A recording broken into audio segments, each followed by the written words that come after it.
지구상에 존재하는 모든 이들의 영혼 속에는 전생의 수많은 근원들에서 비롯된 원인과 결과의 카르마적 영향력이 있으며, 이런 힘은 현재의 감정과 행동에 영향을 미친다.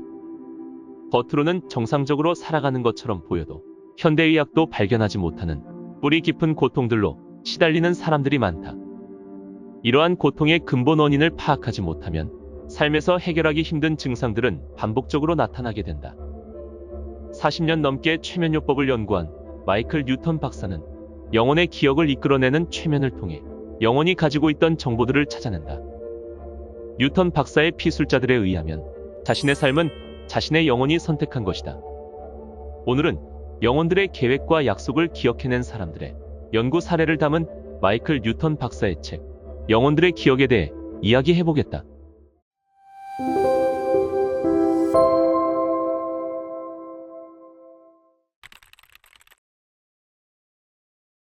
일반적으로 영혼들은 임신 4개월에서 9개월 사이에 태아 속으로 들어간다. 임신 3개월까지는 영혼을 받아들이기에 충분한 두뇌 조직이 만들어지지 않기 때문이다. 영혼의 성격과 일시적인 인간 두뇌의 기질이 결합되어 한 번의 생을 위한 하나의 개성이 만들어지는 과정은 매우 복잡하다. 영혼들도 영계에서 인간의 감정들을 연구한다. 영혼은 잠자는 사람이나 혼수 상태의 환자들에게서 빠져나가 돌아다닐 수 있다. 예전에 자주 가던 곳을 들렀다가 돌아오기도 한다. 하지만 영혼은 언제나 응급 상황에 대비해 에너지의 일부를 몸에 남겨둔다. 꿈을 꾸고 있는 사람들에게 메시지를 심어주는 일에 더 능숙한 영혼들도 있다. 영계에서는 과거, 현재, 미래가 전부 하나의 시간선 속에서 진행된다. 영혼의 도서관에는 모든 영혼의 삶에 관한 책들이 소장되어 있다.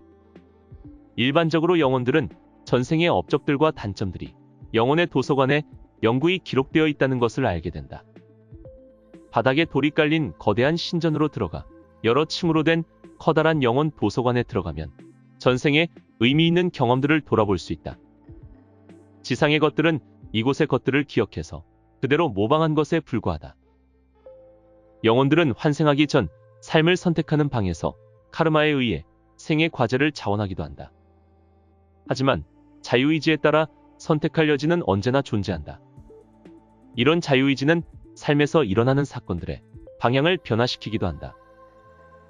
단이라는 여성은 영혼의 안내자와 영혼 그룹의 스승이 누구인지 확인하고 싶어 뉴턴 박사를 찾아왔다. 단이는 먼저 19세기 말 웨일즈 지방에서 사라로 살았던 전생으로 돌아갔다. 이 전생에서 사라의 아버지와 남편, 아이들이었던 영혼들은 단이가 속한 영혼 그룹의 일원이었다. 이 영혼들은 단이의 현생과도 연관이 있었다. 예를 들어 사라의 딸 플로라는 오늘날 단이의 자매인 라라로 환생해 있다. 단이는 이 전생에서 사랑과 인내라는 중요한 가르침을 배워야 했다. 단이는 이후 현생의 친구인 예레미야의 영혼과 함께했던 최초의 삶으로 돌아갔다. 로마 제국 당시로 돌아가 보니 단이는 토기 항아리를 만들어 파는 마나스라는 남자로 살고 있었다. 마나스는 자식들을 가난 속에 내팽개쳤는데 현생에서도 전생의 마나스처럼 너무 이기적이고 사람들에게 관심도 없으며 오로지 자신의 쾌락을 위해서만 살아왔다는 점을 깨달았다. 단이는 사람들을 진심으로 대하고 자신의 생각과 느낌을 타인과 공유할 줄 알아야 했다. 단이는 이외에도 수많은 전생 경험을 통해 영혼의 그룹이 삶의 중요한 목적을 성취하고 서로를 돕기 위해 반복적으로 함께 환생하면서 다양한 역할을 수행한다는 것을 알게 되었다. 예레미야는 현생에서 단이에게 가장 가까운 친구이다. 지난 전생들에서는 오빠나 연인으로서 다양한 역할을 했다. 단이는 이 영혼들이 환생 사이에서 영혼의 상태로 존재할 때는 어떤 관계를 맺고 있었는지 궁금했다. 단이는 영혼의 안내자 티안을 만났다. 티안은 단이의 영혼에게 이번 생에서 충분히 노력했는지 물었다. 그녀는 더 많이 노력했어야 했는데 사실은 그러지 못했다고 대답했다. 그러자 단이 앞에 커다란 나무 문이 나타났다. 지난 생을 더 잘 이해하기 위해 전생에서 자신이 했던 행동들을 되짚어보고 나자 문이 열렸다. 안으로 들어가자 패널들의 모습이 이상하리만치 낯선 동물처럼 느껴졌다. 피술자들은 종종 새로운 장면의 이미지들을 처음에는 불확실한 모습으로 떠올릴 수 있다. 하지만 용기를 갖고 분명하게 보기 위해 노력하면 가면 같은 부자연스러운 환영은 곧 사라진다. 다니는 7명의 원로 영혼들 앞에 섰다. 보려는 대로 보이는 법이에요. 두려운 것을 보리라 생각하면 실제로 그렇게 된다는 말입니다. 저는 다르게 살 수도 있었는데 삶을 제대로 살지 않았어요. 얼마나 오래 사는지는 중요하지 않았어요. 다니는 전생들에서 많은 자원을 갖고 있었지만 이것들을 제대로 활용하거나 개발하지 않았다. 이 자원들은 현재의 삶에서도 변함없이 중요한 의미를 지니고 있었다. 원로 영혼들이 다니에게 상징적으로 꽃을 한 송이 보여주었다. 아름다운 꽃잎이 한 번에 하나씩 피어났다. 저도 조금씩 피어나고 있어요. 깨달음이 시작되면서 꽃처럼 저의 아름다움을 보여주기 시작하고 있어요. 저는 이미 이 여정에 올라 있습니다. 꽃에 적절한 영양분이 있어야 하는 것처럼 저도 필요한 것에 초점을 맞춰야 이해가 가능해져요. 이건 치유와도 관련돼 있어요. 이 재능을 기초로 일을 추진해 나가야 해요. 다니는 도서관에서 자신의 아카식 기록을 보았고 현재의 삶이 모두 치유와 관련되어 있다는 것을 알게 되었다. 또한 영혼 그룹의 전반적인 목적은 주변 사람들을 일깨우고 변화시키는 것이며 대부분의 사람들이 보는 것 너머의 것들을 볼 수 있는 능력에 그 성취 여부가 달려있음을 깨달았다. 새로 만들어진 영혼 그룹에 처음으로 들어가면 우리가 속한 그룹의 다른 일원들에게 더 이상 윤회를 하지 않는 진화된 안내자들이 배정된다. 이런 배정은 우연히 이루어지는 것이 아니다. 교사의 역할을 하는 안내자들은 모두 서로 다른 개성을 지니고 있다. 하지만 이런 배경은 훨씬 고차원적인 존재들에 의해 결정되기 때문에 안내자들의 고유한 경험과 개성이 우리 영혼의 특성과 잘 어우러져 진보를 위한 최고의 조합이 만들어진다. 뉴턴 박사는 전생태행 시술을 하면서 영계에서는 결코 잘잘못을 판단하는 일이 없다는 점을 확인했다. 어떤 영혼들은 지상에서 미리 조건 지워진 의식으로 인해 영계에 들어가면 법정에서 판사들이 그들을 기다리고 있을 것이라고 생각하기도 한다. 수천 년 동안 전 세계의 종교들은 우리가 저지른 죄에 응징을 받을 것이라고 가르쳐왔기 때문이다. 영혼의 세계는 사랑과 용서의 공간이다. 영혼이 영계로 들어서는 순간 가장 먼저 마주하는 것은 그들을 기다리는 원로들이다. 이들은 보통 연단 위에 반원형으로 앉아있다. 이런 광경은 권위적인 인물들이 앉아있는 법정 같은 느낌을 줄 수 있다. 의회에서 원로들은 그들 앞에 나타나는 영혼에게 미소를 지어 보이기도 하고 진지한 표정을 짓기도 한다. 어쨌든 영혼들은 이 모임이 그들로 하여금 과거를 평가하고 미래를 계획하도록 돕기 위한 것임을 깨닫는다. 하지만 모든 피술자가 원로들에게 이런 식으로 코치를 받는 것은 아니다. 원로들이 영혼의 진화 상태를 묻고 평가하는 동안 보통 스승 역할을 하는 안내자들이 영혼과 함께한다. 영혼이 이번 생에서 심각한 문제를 일으켰을 경우에는 검토 작업이 힘들어지기도 한다. 원로들의 조언에 주의를 기울이지 않았기 때문이다. 아직 윤회 중인 영혼은 이런 토론회를 통해 신성한 존재들을 접한다. 원로라 부르는 고차원적인 존재들은 오래전에 윤회를 마쳤기 때문에 최면을 통해 이들의 비밀을 알아낼 수는 없었다. 영계에서 영혼 그룹들과 함께 살 때는 여러 번의 생을 미리 계획해둔다. 영혼 그룹은 데자뷰 같은 것을 통해 우리가 올바른 길을 가고 있다거나 만나야 할 사람을 만났다는 걸 확신하게 해준다. 전생퇴행은 영혼 그룹에 속한 일원들과의 관계가 환생 이전의 약속에 따라 진행된다는 점을 알려준다. 하지만 우리는 태어날 때 이 약속을 잊는다. 그래야 어떤 기억에도 영향받지 않고 이번 생을 경험할 수 있기 때문이다. 물질계에서 파괴적인 삶을 산 뒤에 영계로 돌아온 영혼은 다양한 영적인 접근을 통해 자신의 실수들을 확인하게 된다. 먼저 도서관으로 가서 자신이 저지른 실수들을 생생하게 분석한다. 과학자들은 아원자 입자들이 진동에너지파의 영향 하에 움직이면서 지구상에 있는 모든 활성 상태와 비활성 상태의 이미지들을 기록하고 저장한다는 것을 발견해냈다. 사건들은 순수한 진동 에너지 패턴을 나타내기 때문에 인간의 경험들 중 영원히 사라지는 것은 없으며 어떤 것이든 시간을 초월한 사후의 세계에서 되살려 분석해 볼 수 있다. 우리는 모든 장소에 우리의 에너지를 지문처럼 남기기 때문에 이곳에는 우리의 존재가 영원히 기록되어 있다. 이 에너지파들은 미래에 일어날 수 있는 사건들을 위한 여러 가지 대안적 패턴들을 만들어내기도 한다.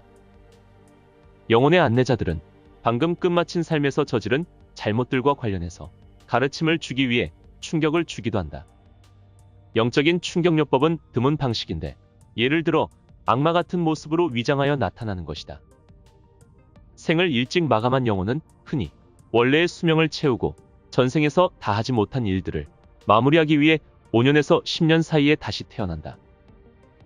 우리는 인간의 몸으로 경험을 창조하면서 우리의 영혼 의식을 물질적인 형태 속에 불어넣는다. 고차원적이고 신성한 존재들의 인도에 자신을 맡기면 영적인 성장에 필요한 도움을 얻을 수 있다. 우리는 결국 하나이다. 분리는 없다는 것이야말로 한층 심오한 진리이다. 모든 존재들은 영원하고 신성한 근원의 일부분인 것이다. 모든 생에서 진보를 통해 카르마를 발전시킨다고 오해하는 사람들이 있다. 하지만 생을 거듭하면서 뒤로 퇴보하는 과정을 통해 배움을 얻는 경우도 덜어 있다.